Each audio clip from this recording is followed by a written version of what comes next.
हा खड्डा तुम्ही बघताय, या खड्ड्याला वाचवण्याच्या नादात काल रात्री एका नवरा बायकोचा या गाडीवरून अपघात झालेला आहे। या गाडीची अवस्था बघा, या गाडीची अवस्था तुम्हीच बघा।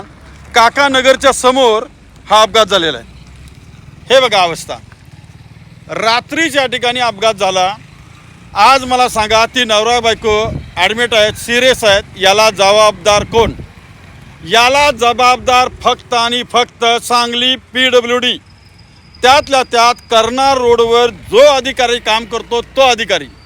मी स्पष्ट सांगतो रोज एक नवीन विषयाच्या माध्यमातून, साहेब तुम्ही हे काम चुकीच्या पद्धतीनं करताय।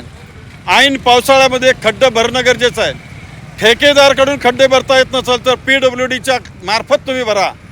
लोकांच्या जीवाशी खेळायचा अधिकार तुम्हाला नाही। मी तर म्हणतो या गाडीच्या मालकाचं जर कमी जास्त झालं त्या नवरा बायकोपैकी कुणाचं, तर त्यांच्या घरच्यांनी माझ्याकडे यावं।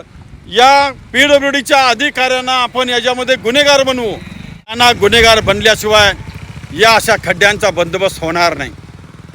मी वेगळ्या भाषेत सुद्धा बोलू शकतो, तुम्हाला अपमान करायला मला वेळ लागत नाही। चुकीच्या पद्धतीने हे काम करायला लागलेलं आहात, याची दक्षता घ्या।